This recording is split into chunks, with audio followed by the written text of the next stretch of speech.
Welcome to this Friends of the Dales presentation. And if I sound a little nervous, it's because I am. This is the first one I've done for Friends of the Dales, so I'm just hoping everything goes smoothly. So, as Victoria said, I'm John Cuthbert. I'm the project leader for Capturing the Past, an archive devoted to recording the history of the Dales. And you should be looking at rather an odd picture. You might be worried that I've got the wrong slide up, in that I've got a picture of a Ford Anglia between huge snowdrifts. And is that right? Well, yes, it is. So don't worry. I'm going to come back to this Ford Anglia later on because it's there for a special reason, quite an important one. And it'll be just about the very last slide you see. I have had a brief look at the pictures of you just before the thing started. So hello to some familiar faces and hello to people that I've never met before. Spoiler alert number one, that is, my background is a techie. I'm the sort of person you contact if your internet goes down or you can't get your computer to do what you want it to do. I'm not a historian. I'm not even sure whether it's a historian or an historian. So a lot of the things that you'll see this evening are things that I've learned only quite recently. Hopefully you'll learn something too, and we'll go along together. So if you're watching live, then you'll know it's been rather a cold, clear day in North Yorkshire. It's rather dark outside and it's 25 to 5 in the evening. It's been rather cold, as I said, temperatures ranging between sort of -2 and +3 all day. But if you're watching from further afield, especially on the recording, you might not be anywhere near as tall. So a brief recap for those who aren't local. I did consider putting on the Caribbean background for my presentation and try and fool people from further away that we were living in something a lot warmer, an area a lot warmer than we actually are. But I'm a man with 2 jumpers on, so I couldn't really do that. So where are we? The big arrow is pointing right in the centre of the landmass of Scotland, Wales and England. That's where we are. You will have heard of Manchester, and we're about 90 kilometres due north. And we're about 50 kilometres northwest of Leeds. Depending on the resolution on your screen, you can actually see that that is marked Yorkshire Dales National Park. On that particular map, you can see up to others. You can also see the North Yorkshire Moors National Park and the Lake District National Park, along with the North Pennines area of outstanding natural beauty. This particular park was instigated in 1954. The national parks in Great Britain started in 1951 with the Peak District, and there are 15. This was the 7th one. The Yorkshire Dales was the 7th one to be created. To my mind, it's large. I've got the notes. It's over 2,000 square kilometres in size, which is about 841 square miles.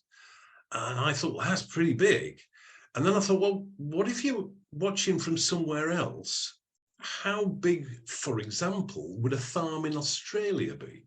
Well, the biggest farm in Australia, Anna Creek Station, is 4 times bigger than the national park in the Yorkshire Dales. So I think it's big, but some others might not. It's the area in light brown on your screen. So going clockwise, starting at the bottom, we've got Skipton. It's bordered by Skipton, Gargrave, Settle, Ingleton, Kirby Lonsdale, up to Sedbergh, Kirby Stephen, Reeth, Richmond, south to Laban, Aysgarth, Kettlewell, Grassington, Bolton Abbey, and everything in between. We're not incredibly strict about whether the material has got to be inside the park. If you're right on the boundary, you can see, if you look really closely at the map, that there's bits of Skipton that aren't in there. There's even bits of Gargrave that aren't in there. Gargrave is where the offices of Friends of the Dales is. So we're not incredibly strict, but it's either in the park or it's very, very close by.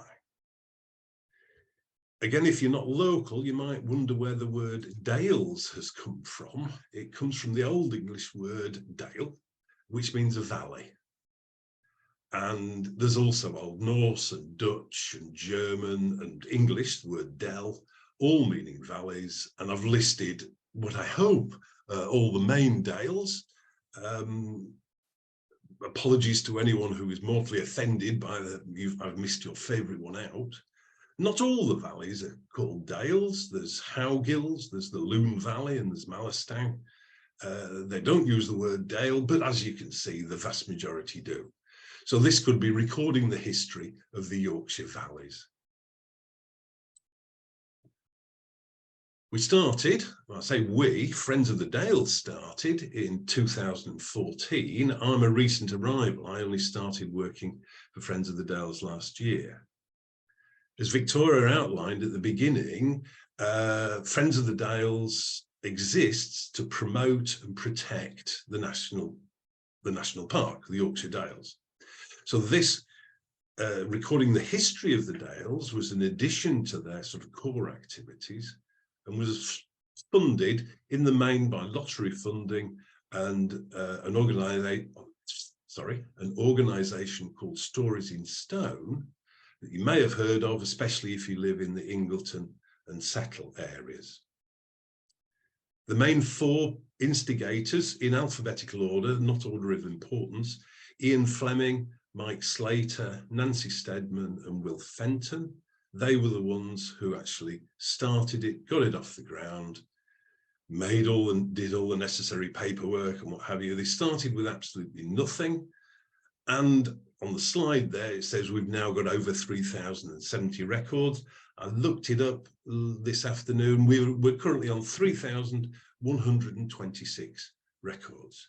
So we're doing okay. If there are any people in the audience with an IT background, it's actually a database. It was built by a company based in Brighton called Community Sites. They customize the database for organizations, and they customized this one for us. Once you're inside the website, it's got its own search function, and you can search it from Google as well. Friends of the Dales is responsible for maintaining the website, so that's my responsibility. But I don't upload, or I don't digitize and upload the vast majority of the material. It's volunteers who do that. They add the content.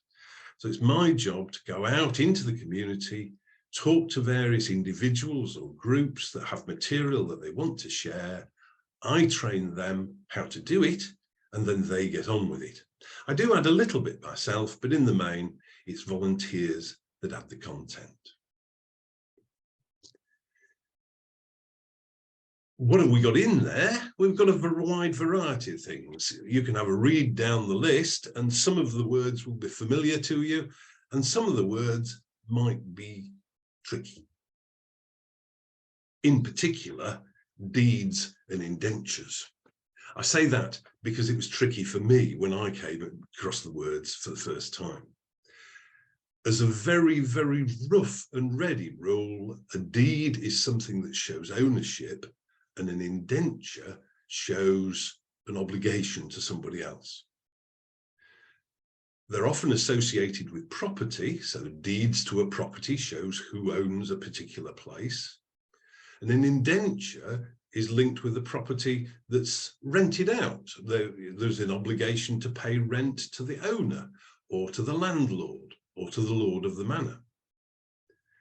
It can get very complicated because you could get a house or a farm where you still have to pay money to somebody else. In modern terms, if you buy a freehold property, you're not then obliged to pay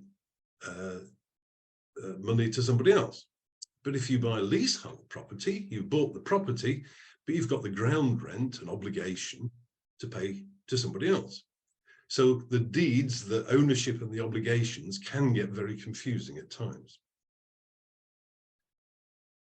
Oh, spoiler alert number 2, I will actually read out the words on some of the slides. Now, under normal circumstances, I find this incredibly annoying. I don't like it when people do that. But some of the slides have got writing on that is really hard to read. And depending on how large your screen is or how used you are to some of the words, you might find it hard. But why are we doing this in the first place? It's because we're risking losing this material forever. Imagine the scenario. You have a deceased relative, parent, whatever, grandparent, great uncle, Fred, whoever it is. And it's your sad duty to clear out their house. And up in the loft, you find a chest, a trunk. And inside there, there's material all about the family or the place, the village, the town, the jobs that the person has done. There's a mine of historical information. And that's fantastic. Unless, of course, you're thinking, well, that chest, that trunk would look really good in my daughter's bedroom.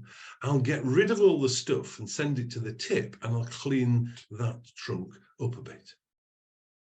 And you lose the lot. Now, I have spoken to people, individuals, who actually have this mine of information and their family is not interested at all. So we are at risk of losing it. This isn't true in the case of organizations, a community group of local people interested in local history.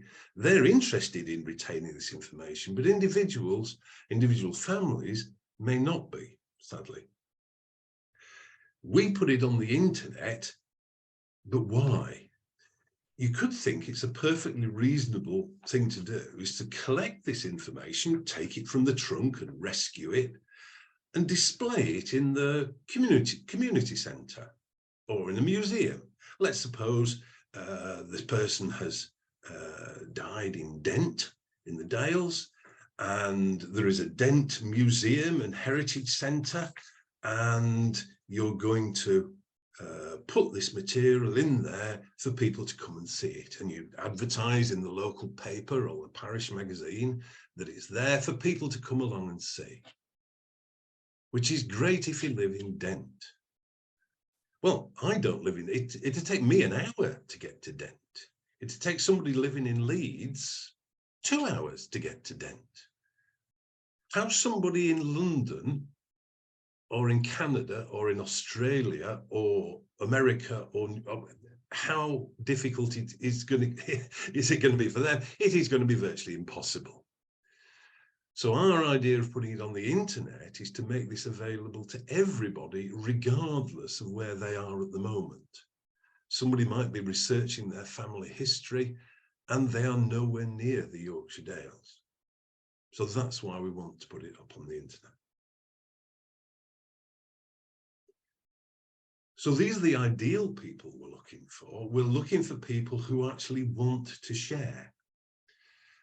They haven't got a website because they don't have the money or the technical knowledge to make their own website. So they want somebody who's got one. Well, here we are, we've got one, and it's free. We even had an example recently where a particular group of people had their own website, but it was too difficult for them to expand it. There was so much material, it was going to be either technically difficult or too expensive to put all the material on their own website. So they simply put a link on their own website, 2 hours, so that we can display it.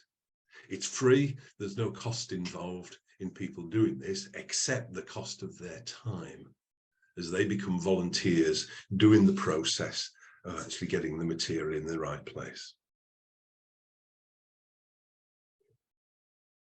So, in the main collections, and some of the collections are from groups and some are from individuals, and they're about individuals.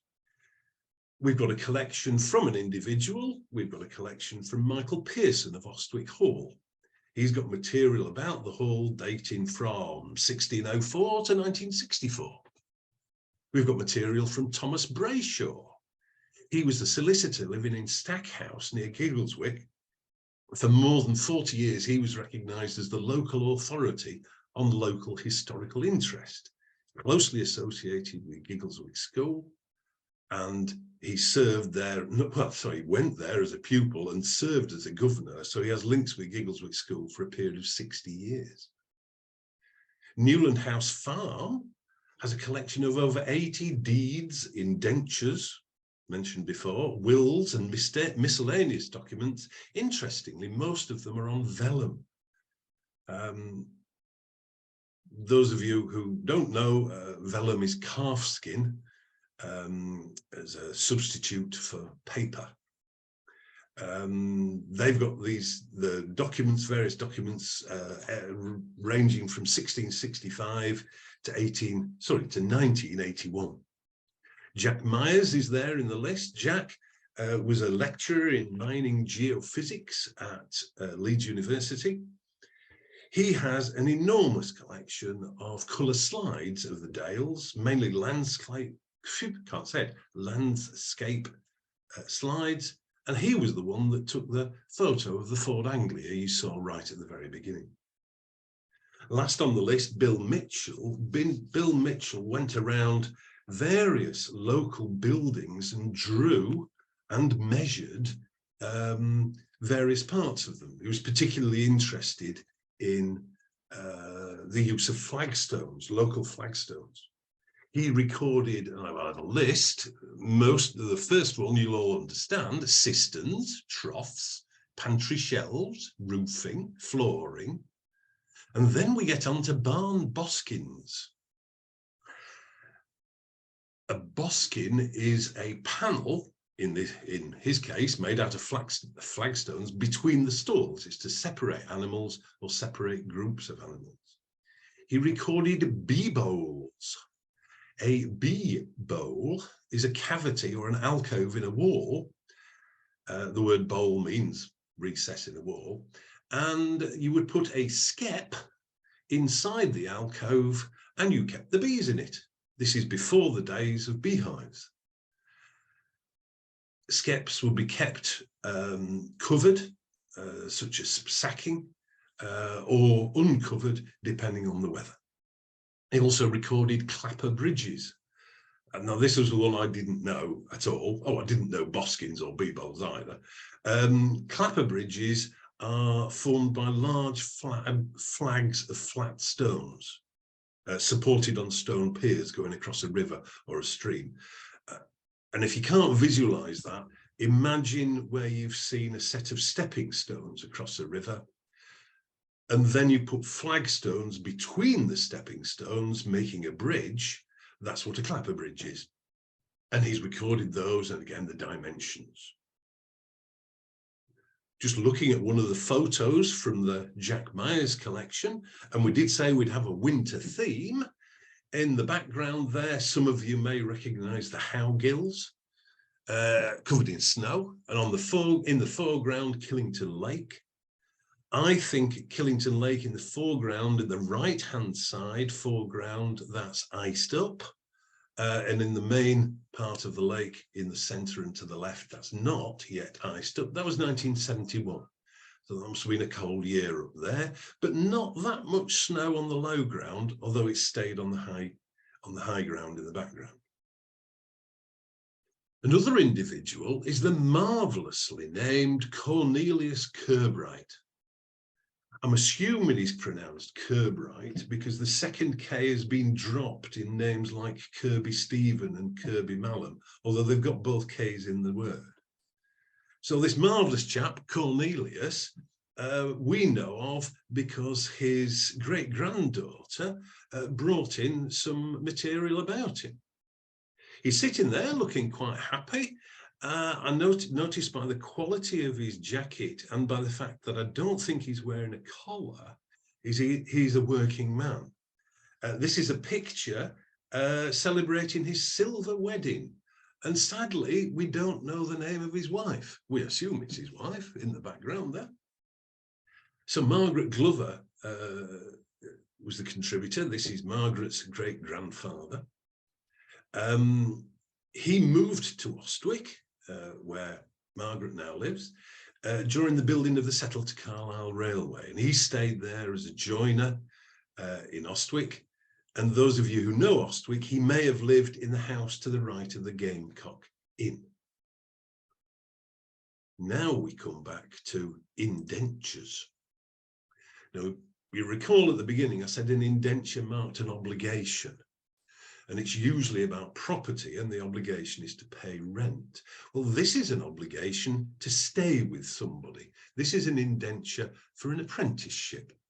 This is Cornelius Cuthbert's apprenticeship obligation. And I'm going to read it. And I said I would, so because the writing might be difficult on your screen.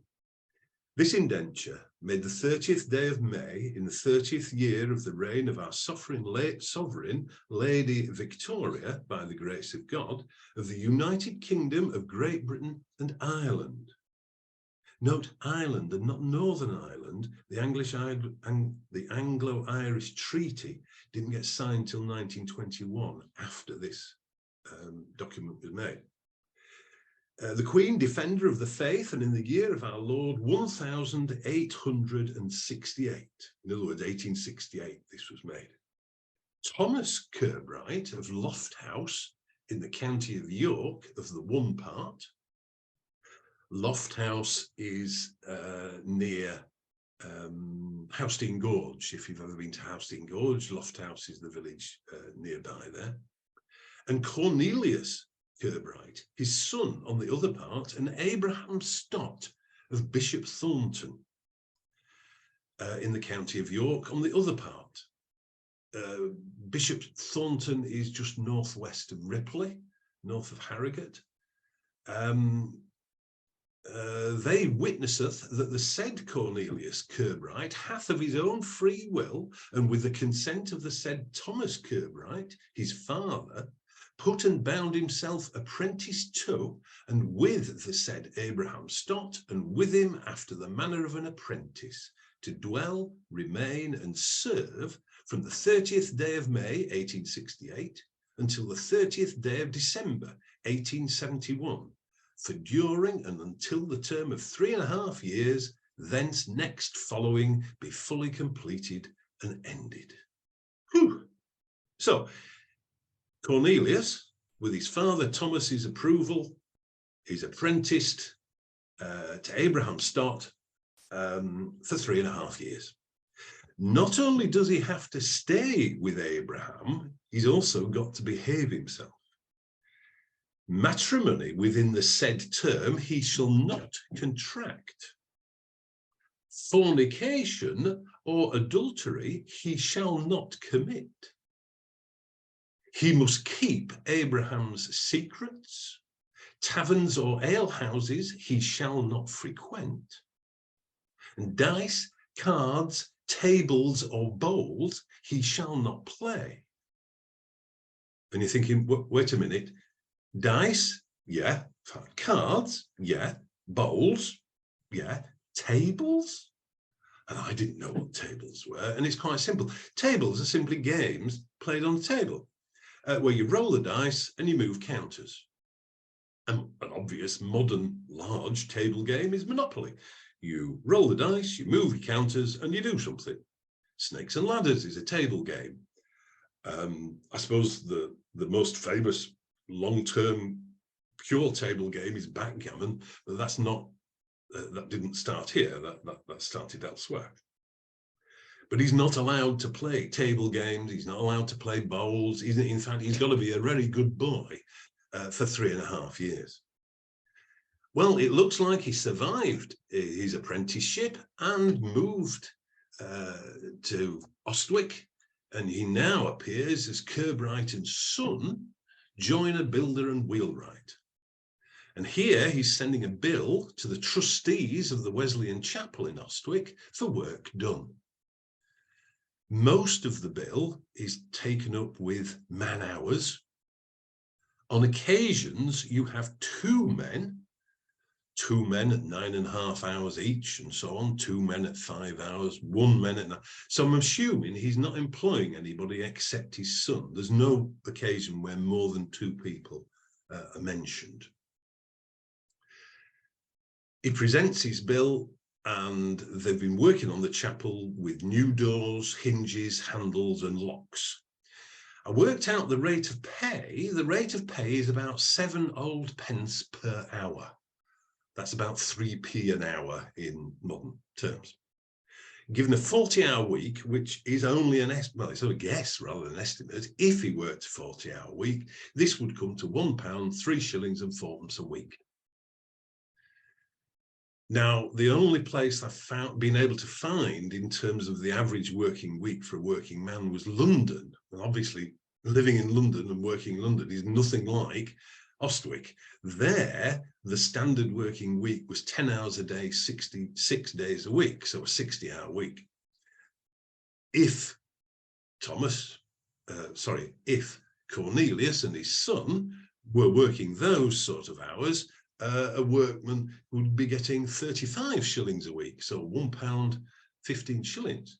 But it may well be that this was one job of many, or this was one job of very few. So we can only really work out the income he got from this rather than his general income.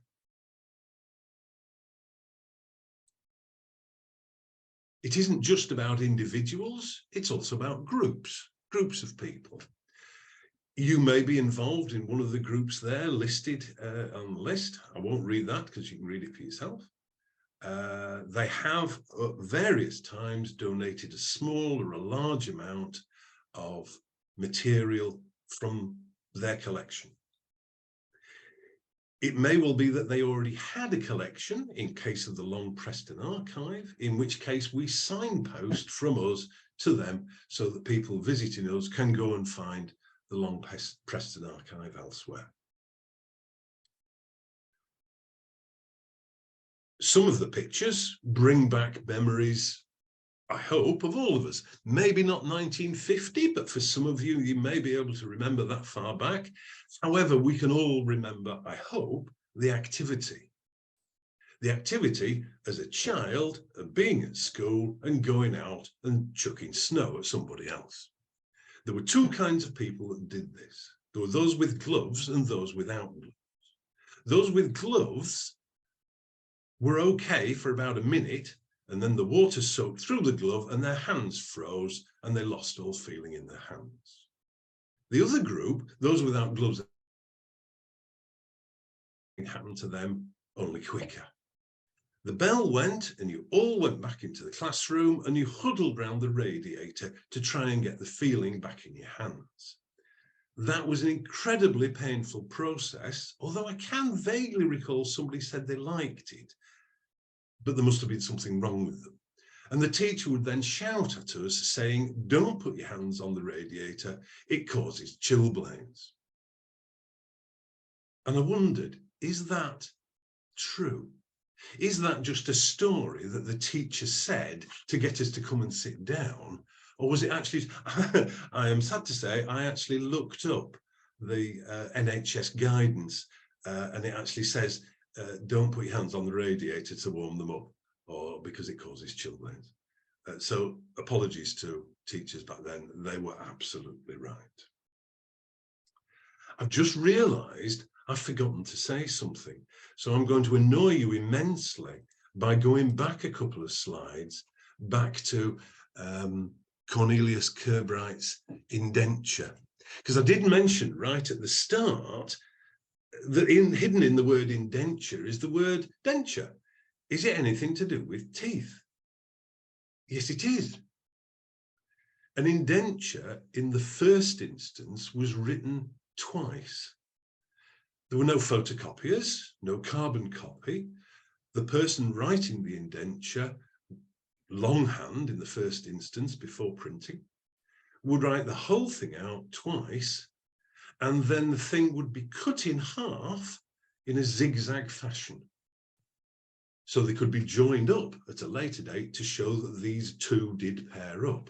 And that zigzag line was the indenture that was made. And so indentures, as in legal documents, and dentures in teeth, are in fact related. So apologies for messing that one up, and I'll go back to throwing snowballs. On a more somber note, here's the picture of the Long Preston War Memorial in winter. And on a happier note, we have a slide from a one-off contribution. In the main, we're recording collections that people have made or the groups have made, but Elizabeth Clay got in touch and said, do you want to publicise my book? And I was a bit wary at first, publicise you, but what, how do you mean publicise? And she said, oh, just put it on your website, the whole thing. So she didn't want to advertise it. It wasn't for sale. It's never been for sale. She'd written a book for her children and her grandchildren, telling them what it was like growing up in Barden in Wharfdale. And she wondered if we would like to take a copy and put it on the internet. We said, yes, please. This would be marvellous. And her copy of The End of the Wood is all about her growing up in Barden and about her parents and her grandparents. And again, back to the winter theme, here's Elizabeth Clay's mum in a very fetching fashion of the Land Army greatcoat of 1942 in the snow. And I hope living in Barden, she's quite tough enough not to be wearing gloves or a hat. There's the actual farm, Wood End Farm, looking out over Wharfdale in 1980. Not that much snow on the ground in 1980, you'll notice. And another one-off contribution came from a Mrs. Shepherd, or from a Mrs. Shepherd's granddaughter. Mrs. Shepherd wrote into Farmers Weekly in a competition in 1948, and she won first prize, and she won £15. And I worked out that that would actually come to over £600 in today's money through inflation. So she earned a lot of money. There's Mrs. Shepherd to the right, sitting down with her extended family. Now, whether some or all of those are her children, I doubt. I think that's her children, her in-laws, her son-in-laws, daughter-in-laws and grandchildren, I would imagine, but I don't actually have the names for the various people. But that's Mrs. Shepherd's extended family, and her story is a great one. Part of the story is here telling of the storm of 1948. And I'll let you read it through because it's clear to read, and you will read in the second paragraph how friendly the railway people were then, and of course, no change now. I'll just leave you to read for a moment.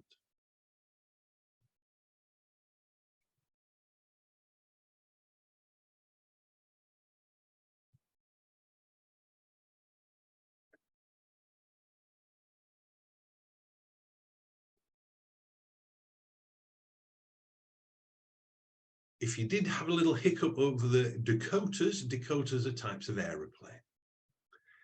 So the Met Office tell us that from late January until mid-March, easterly, this is in 1948, easterly winds drove a succession of snowstorms across the UK, resulting in what was believed to have been the snowiest winter since the mid-19th century. 6 weeks of snow, which began on January the 23rd, led to thousands of people being cut off by snowdrifts.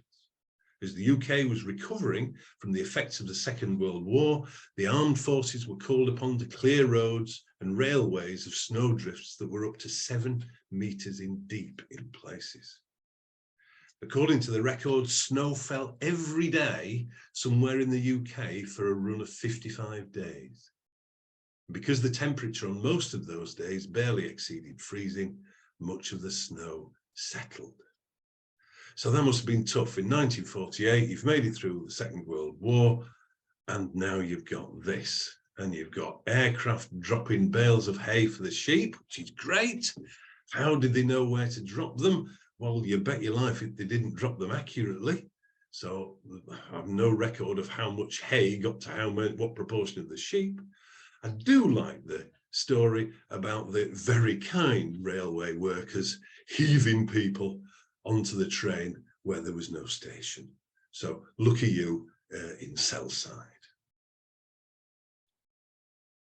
Here's a message from a reminiscence from Flora Freeman of Borrins Farm in Selside from 1970. On the lighter side of how enjoyable winter is. I'll let you read that.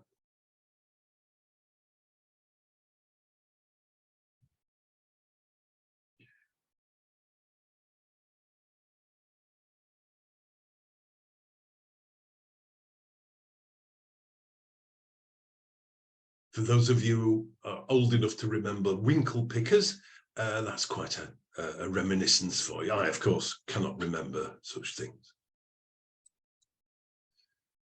Ken Leake sends us a photo of him and his brother in 1968, coming down the bank and across Dunbars, which is a pond in Hellifield. Hellifield is just outside the park.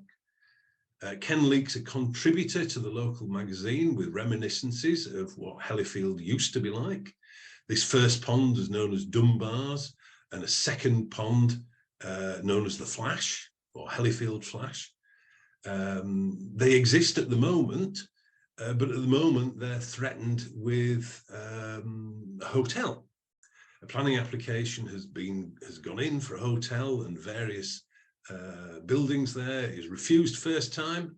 It may well come back, but because Hellifield is outside the national park, if only by a few meters, it's sadly true that the planning rules for Hellifield are less strict than the planning rules are in the national park. So fingers crossed, because I live in Hellifield as well. There are live contributions. I don't wish to suggest that the other people are all dead. Live contributions in that they are regular. They're regularly updating. They're getting larger and larger and larger. One from the Settle Graveyard project, which we'll mention in a moment or two. That's a project which has grown like topsy over the months and years. And one is your very own Yorkshire Dales Review, the magazine from Friends of the Dales. An article from the Settle Graveyard project tells us about the butlers of Gargrave. This came up in my searches because this was something that happened at winter time. At least I'm assuming it was winter time in the snow. Phineas Butler and his sister, illegitimate children. But Phineas made it into employment and worked for the railway and sadly died. And I'll read the bit on the right because the writing's rather poor. So, fatal accident near Settle. Yesterday morning, Phineas Butler, aged 28 years, was clearing the snow from the point of the up main line at Hellifield Junction when he was knocked down and killed. The Settle and Carlisle line was cleared on Monday evening, and yesterday the traffic was resumed, the passenger trains, however, running late. Towards evening, the wind rose and a second block appeared to have occurred between Hawes Junction and Dent. The slow train due at Settle at 6:50 through last night had not left Hawes Junction at 10 o'clock. The passenger traffic is completely demoralised. More snow fell during the day. But what about poor Phineas Butler? He gets a mention saying he was knocked down and killed, but the rest, what? 3/4 of the article is about getting the trains back on time. So it might have been great that he got a job, but he obviously didn't have enough clout to get more column inches in the newspaper. The Yorkshire Dales Review has articles of a wide variety, but all about the Yorkshire Dales, and the occasional article about capturing the past. The current issue has an article, Lordships, Freehold Estates, Roods, Poles and Kettlegates. That's in there in the current edition. modesty forbids me from saying who the author is. So are we successful? Well, one way of measuring success is the impersonal bean counting, in that we measure how many people come and visit. There's some stats on the site, and last year we had over 9,000 visits, mainly from the UK, but also you can see from English-speaking countries in the main, outside the UK, US, Australia, New Zealand, Ireland, Canada. There were some visits from non-English speaking countries, but they were very small. And we know we're actually getting out there. We know we're providing a resource for people further afield than the immediate Dales. We can also measure our success in terms of the personal feedback we get. I've picked 4 bits of feedback from people that have contacted us and said, excuse me, you've got that wrong, or excuse me, thank you very much, or excuse me, the answer to your question is. So just from a matter of interest, that photo on the right-hand side is Lieutenant Clapham, and there's a rather nice glass slide of him that comes from the Ostwick Hall collection. And Les Harrison got in touch about Lieutenant Clapham. The volunteer Lieutenant Clapham photograph we'd printed back to front. We had his sword in his right hand and his hat in his left hand. Les Harrison not only told us we'd got it back to front, but he also told us that he had actually got some material, some memorabilia from Thomas Richard Clapham himself. Some sergeant stripes, some marksman's badge, crossed rifles marksman's badge, crown collar badge, silver bullion badge, and so on and so on and so on. And he's asked, would we kindly put him the right way around, which we did, and thanked him very much. Thing with a glass slide, you have no immediate way of knowing which is the right way around. John Hartley Randalls got in touch with us simply to say thank you. There's work done at Giggleswick, at St Alkelda. Now, I apologise if I've got the pronunciation. I pronounce it Alkelda's church at Giggleswick. We have an article there about the stained glass. And John Hartley got in touch just to say thank you ever so much. Elaine Wirrell contacted us thanking the Settle Graveyard project, the stories, loving the stories, especially as their ancestors was from Bollands, originally from Kettleworth. And there I stopped. Kettleworth? Well, there's 2 possibilities, isn't there? There's Kenilworth and there's Kettlewell, and I'd never heard of a Kettleworth, so I looked it up and there isn't one. So I contacted her again and said, excuse me, do you mean Kettlewell? So I haven't heard from since, so I'm assuming she's doing some research herself. Paul Salverson got in touch, mine of information to complement the local information. We have 2 contributors from Halliwell, a John Piercy and a Ken Leake, who we mentioned with the Hellifield flashes a minute ago. Paul Salverson added to that, we had an undated photograph of the engine sheds at Halliwell, and he actually gave us dates so that we could say, well, it must be between this date and this date. So people are looking there. And an additional thought on winter, because I was asked, could I make it a winter snowy theme? I was looking through the database, looking for references to snow and winter, and came across this rather unexpected item. Now I'm going to read this one because the writing's a bit tricky.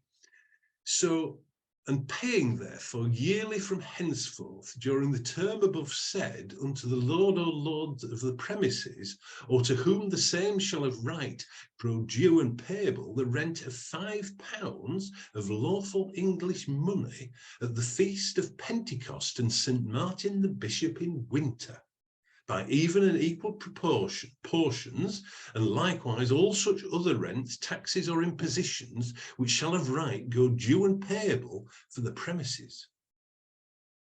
So this is an obligation. And I assume everybody has heard of Pentecost, but I had never heard of St. Martin the Bishop in winter. I didn't even know whether that was a phrase. Is it St. Martin? Is it St. Martin and somebody else called St. Martin? Are there two St. Martins? One's called St. Martin, one's called St. Martin the Bishop. Was there a third one called St. Martin the Bishop? I didn't know. So I thought, well, I need some more examples.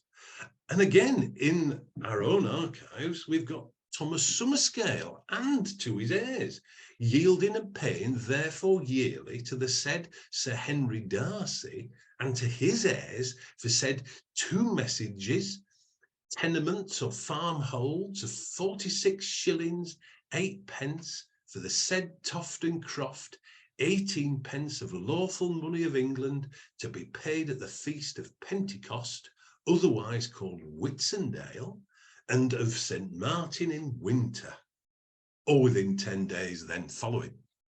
So, St. Martin in winter is a phrase, but who is he? So I looked him up. St. Martin, the Bishop in winter, is St. Martin of Tours in France. He's originally a Roman soldier. He was made famous in that he cut his robe in half to give half to a beggar.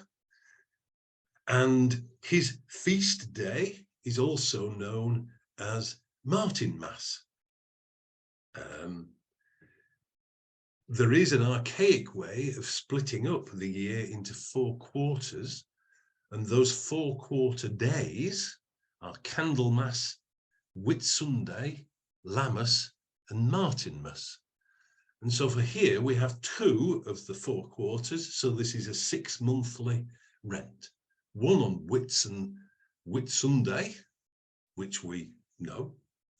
Maybe you also know that that's the Feast of Pentecost. It's a movable feast in that it depends on Easter, and Easter moves about a bit. St. Martin in winter is not a movable feast. It is the 11th of November. So why hadn't I heard of him? Well, the 11th of November is Armistice Day. And Armistice Day has become more important, for obvious reasons, than St. Martin in Bishop's Day. So in the same way that the ancient Romans imposed new feast days over the top of the original ones in the hope that the conquered peoples would forget their original gods, we've done the same here. Well, not exactly the same. We haven't done this on purpose, but we've superimposed Armistice Day on a feast day of St. Martin. And people now remember the Armistice Day and not St. Martin. He is the patron saint of beggars, drunkards, and the poor. He's also very modest.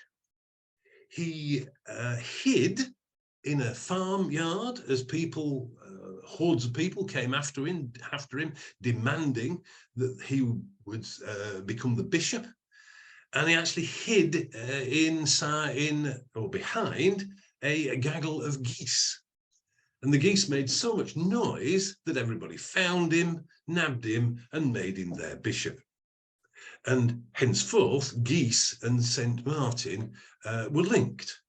And I know this because I'm from Nottingham. There is a famous fair called Goose Fair in Nottingham, and that is on St. Martin's Day. That's based on the last quarter of the year. Officially, St. Martin's Day, the 11th of November, is the first day of winter in the Old English calendar.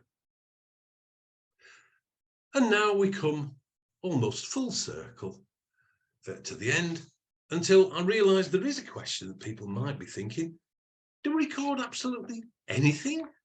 Would we record a co-op receipt? It isn't one of mine, by the way. I just pinched it off the internet. I wasn't going to put one of my receipts up on there. Well, yes, we would. And no, we wouldn't.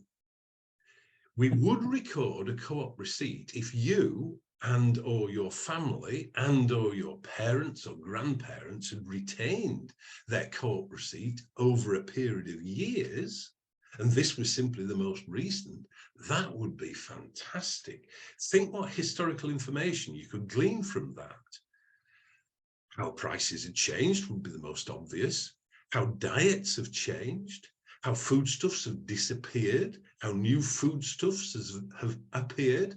For example, I see a one Sharwood Rogan Josh for £1.99 in that list. You bet your life that wasn't available in the 1950s.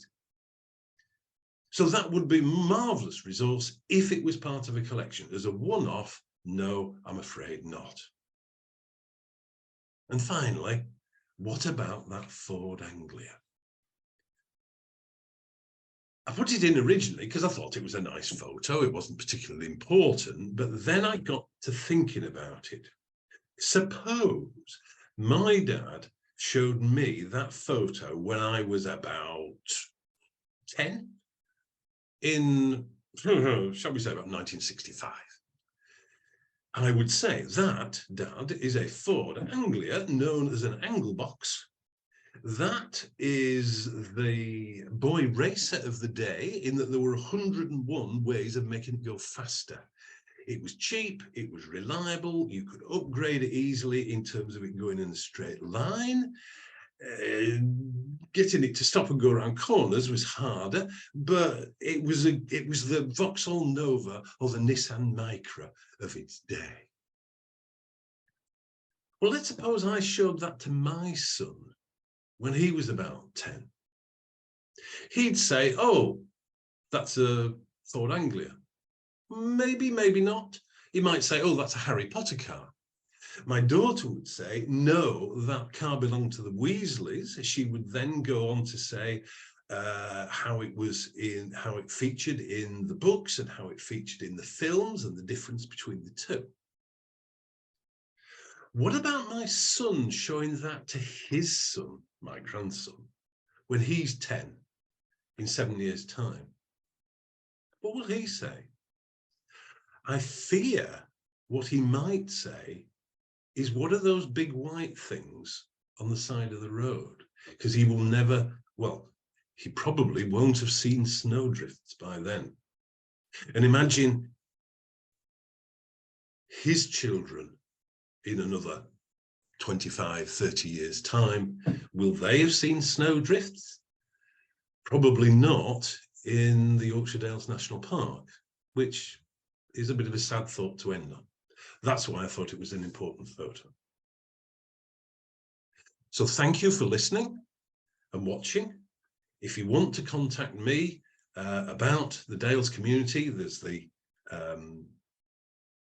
email address there, dalescommunityarchives, all one word, @gmail.com. And thank you.